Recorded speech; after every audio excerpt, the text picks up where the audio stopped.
Good evening and welcome to the comprehensive news at 5 p.m. on Opportune TV. I am Mary Agilbo. First, the headlines. 5 million naira assets forfeiture to federal government. United Kingdom inflation hits 18-month high in June. Juventus to replace Luiz identifies Onyedika.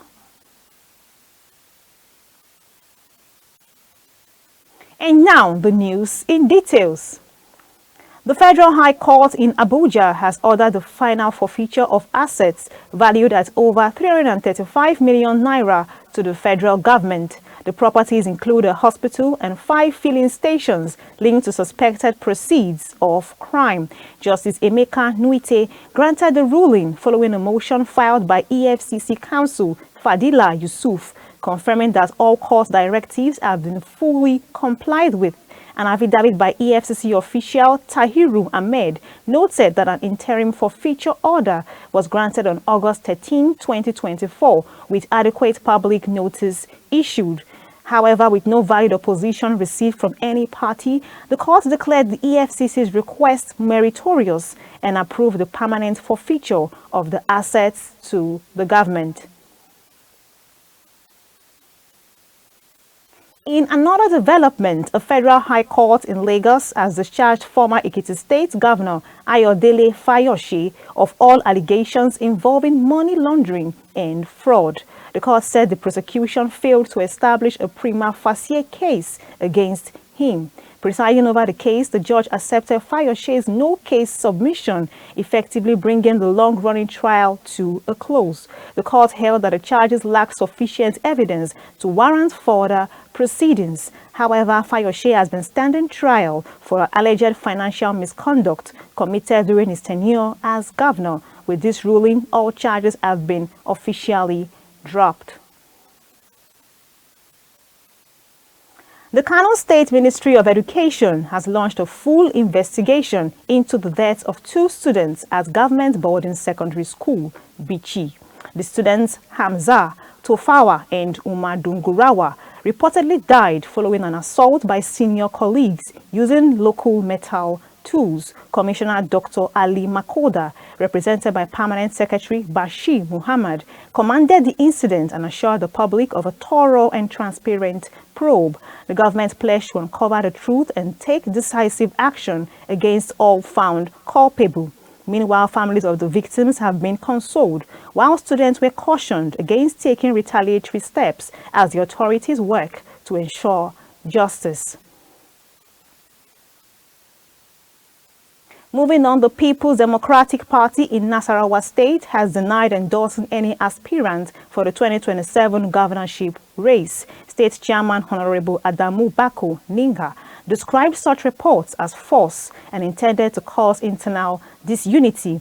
The clarification followed protests by party stakeholders over a meeting alleged to have endorsed a candidate. Ninga explained that the said meeting was private and not a PDP-sanctioned event. Zonal Secretary Francis Orogu, in whose residence the meeting was held, also dismissed the endorsement claims, describing them as a deliberate misinformation targeted at undermining the party's democratic process.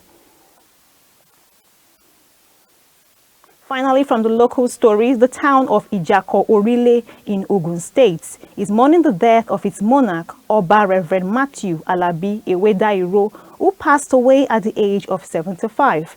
The news was confirmed by the Oluolo ruling house through Prince Adedipe Ewenla. The late monarch was described as a spiritual guide, a peaceful ruler, and a strong promoter of culture and development. His reign was widely praised for fostering unity and religious tolerance in the community. Preparations for traditional rites of passage have commenced, with residents expressing grief and respect for the royal father's legacy and service. Let's go on a short break, and when we return, we'll receive stories from the foreign scene, the world of business, and the world of sports. Please stay tuned. All right, so ladies and gentlemen, children of the Most High God, welcome on top of GPG show. Una be asked for them. You know now, for those who know they take this show play on top radio, finally, we don't carry them come TV. Yes, Opera 2 TV. The GPG show don't come back. Gospel Pigeon Groove show. 5 p.m. to 6 p.m. every Sunday. That now this Sunday where they come and every other Sunday. Now so we they take down. We go feel relate plenty levels them from revision time to we artist of the week to new jams for the week. We go tutorial you and make you feel so holy and still groovy. You all know this kind of level now. And the one where they sweet pass on top the GPG show. Now that one what would they do? Where they say would they carry now go way back in time from when men were boys and women were girls in the gospel something. Where they say we go fit tutorial now for Niger level and foreign song also. So this and many more. Now we're going to do every Sunday 5 p.m. to 6 p.m. with I, Bishop Eyes, coming back on Top TV this time around on top of the GPG show right here for Opera 2 TV. You know, go on, Miss Samo. Join me so that we can praise the Lord together and worship every. But don't forget to put your offering for where you go. Catch ya.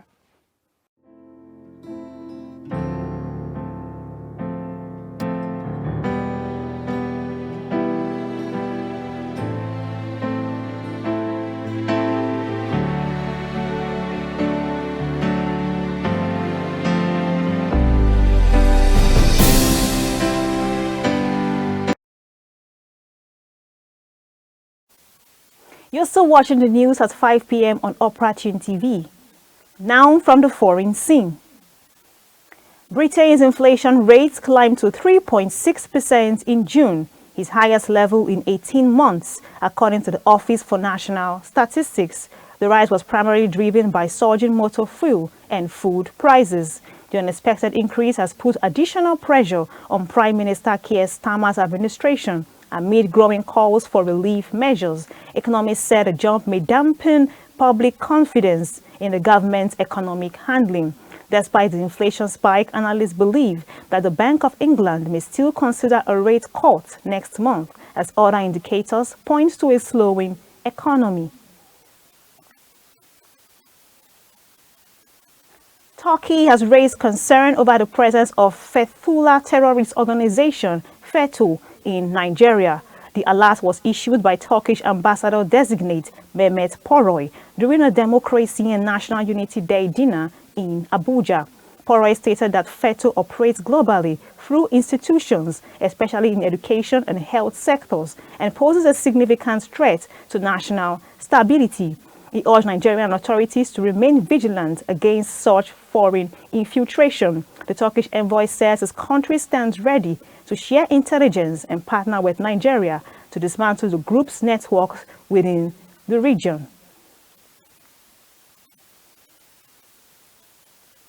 From the world of business, Nigeria has intensified its campaign for a seat on the International Maritime Organization Council. This comes as officials participated in a global maritime forum held in Singapore.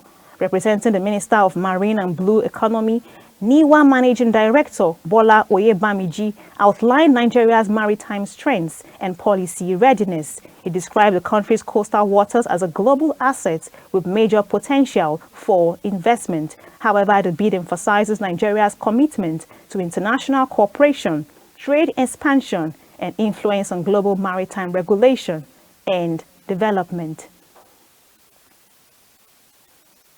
Moving on, the Securities and Exchange Commission is investigating 79 suspected Ponzi schemes across the country. Among the firms under probe is FF Tiffany, which allegedly defrauded thousands of Nigerians with fake investment promises. Preliminary findings show that these platforms lured victims with unrealistic returns, resulting in huge financial losses. Many investors have reported being unable to recover their funds. Meanwhile, SEC says it will prosecute those behind the operations while stepping up public awareness to prevent future scams and protect citizens from financial exploitation.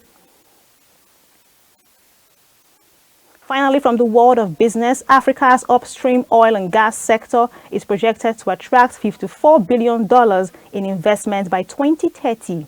The expected funding will be driven by licensing rounds, new exploration, and growing energy demand. This was disclosed at the 2025 African Energy Week, where companies like Harris Energies and Renaissance African Energy are set to present strategies for mature fields and frontier basins. Stakeholders say innovation remains key to future growth.